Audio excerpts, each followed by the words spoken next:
ബലിയായി തിരുമുമ്പിൽ നൽകാൻ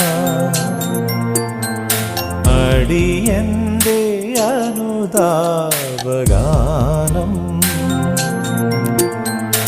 അവിടുത്തെ അനുഗ്രഹം അതുമാത്രം അനശ്വരം ഇടയന്റെ വഴി തേടി പാടും ഇടറുന്ന ഹൃദയാദ്രഗാനം